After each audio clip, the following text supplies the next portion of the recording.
नमस्कार. माझे नाव प्रसन्न चौधरी. मी इयत्ता 10मध्ये शिकतो. अल्फा माझे विद्यालय आहे. या विद्यालयाचा मी विद्यार्थी आहे. महाराष्ट्रातील सगळ्यात मोठे शिखर या शाळेसाठी बाळी नावाने छोटे गाव आहे. त्या गावामध्ये आमची शाळा आहे. तर भारत सरकार शिक्षण मंत्रालय, अटल इनोव्हेशन मिशन आणि नीती आयोग यांच्या संयुक्त विद्यमाने विकसित भारत आणि 2025 हा उपक्रम हाती घेत आहे आणि तो उपक्रम सध्याच्या काळामध्ये सुद्धा केलेला आहे. तर आमच्या या विद्यालयाने या उपक्रमामध्ये सहभाग घेतला आहे. या उपक्रमामध्ये स्वदेशी भारत, आत्मनिर्भर भारत, वोकल फॉर लोकल आणि समृद्ध भारत अशा 4 थीम आहेत. तर त्यामध्ये वोकल फॉर लोकल ही आपली थीम आहे. त्यामध्ये आम्ही रानभाजी ही थीम निवडलेली आहे. तर रानभाजी आपल्या शहराला खूप उपयुक्त असते. इथे गेल्या रानभाज्या आहेत त्या विविध प्रकारच्या आहेत.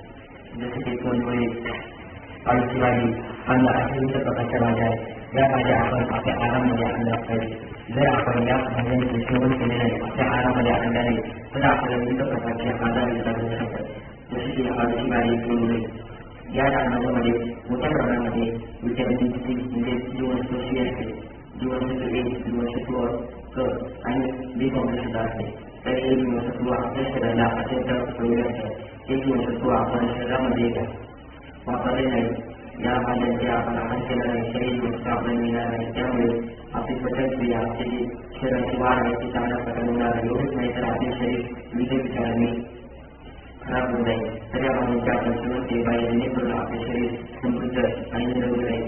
जसे की आळूची भाजी, जसे की आळूची भाजी आहे, या भाजीमध्ये आपल्याला विविध विषयांनी विविध जीवनसत्व दिसतात. जसे की आळूच्या पाण्यामध्ये कॅल्शियम असते. कॅल्शियममुळे आपले शारीरिक मजबूत होतात, जेणेकरून हाडांची क्रिया जोरात आणि जलदगतीने चालू चालते. एवढेच नाही तर आपले तास सुद्धा मजबूत राहतात. आळूची भाजी अशा विविध प्रकारच्या भाज्या आहेत.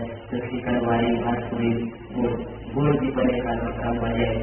ही मोठ्या प्रमाणामध्ये मोठ्या जंगलामध्ये आढळते. गोड ही रानभाजी त्वचा किंवा केसांच्या आजार यांच्यावर परिणाम असते. जर आपण गोड या रानभाजीचे सेवन केले नाही तर आपल्याला मोठ्या प्रमाणात त्वचा आजार होतात. त्वचाची बनते, त्वचेला तेज राहत नाही. एवढंच नाही तर आपले केस फिरतात, ते फिरतात, असे केसांची विकार होतात. आणि कडवारी ही सुद्धा एक रानभाजी आहे. कडवारी या रानभाजीचे आपण सेवन केले नाही तर आपल्याला विविध प्रकारचे आजार होतात. जसे की आपले दातांचे जे असतात ते मिठ्या संपत होतात. मिठ्या संपत झाल्याने आपल्या दातांमध्ये रक्त येऊ शकते आणि ते आपल्या शरीराला सुद्धा असते. यामुळे आपल्याला मानसिक रोग सुद्धा होऊ शकतो, कारण दातांमुळे मानसिक रोग मोठ्या प्रमाणात होतात. एवढीच नाही तर भातपुरी ही सुद्धा रानभाजी जगांमध्ये मोठ्या प्रमाणामध्ये आढळते. ही रानभाजी आपण जर खाल्ली नाही, आपल्या आहारामध्ये सेवन केले नाही तर व्हिटॅमिन बी आणि व्हिटॅमिन के, व्हिटॅमिन क म्हणजे जीवनसत्व हे आपल्याला कमी पडतात. आणि या रानभाजीमुळे आपल्याला पचन सोपं लागतो, म्हणजे कोणतेही काम केले तर आपल्याला सोपा पचन लागतो आणि आपले जे हाडे आहे ते हाडे बळकट होत नाही. तर अशा प्रकारे या सर्व रानभाज्यांचे प्रत्येक कार्य आहे आणि त्या आपण आपल्या आहारामध्ये आणल्या पाहिजे, जेणेकरून पुढची पिढी आपल्याला समृद्ध वाटेल आणि आपली पिढी सुद्धा समृद्ध राहील.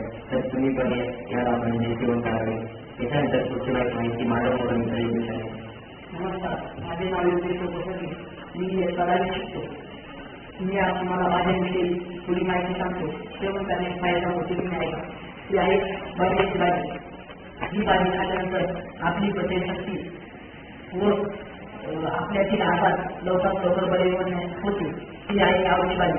ही आळूची भाजी खाल्ल्यानंतर आपल्याला गरम उन्हाळ्यात आपल्याला गारवा जाणवतो. ही आळूची पण खाल्ल्यानंतर आपल्याला उन्हाळ्यात गारवा जाणवतो. हे आहे शेवग्याचा पाला. शेवग्याचा पाला खाल्ल्यानंतर त्याची भाजी करून खाल्ल्यानंतर आपल्याला निकटदृष्टी व दूरदृष्टी यांसारखे आजारावर लवकरात ताबा मिळवता येते. हे आहे तोंडुळे. हे उन्हाळ्यात खाल्ल्यानंतर आपल्याला थंडगार असा गारवा जाणवतो. हे तोंडुळे खावे. इथले आहे हा रानकांदा म्हणजेच पासून कांदा. हा पासून कांदा खाल्ल्यानंतर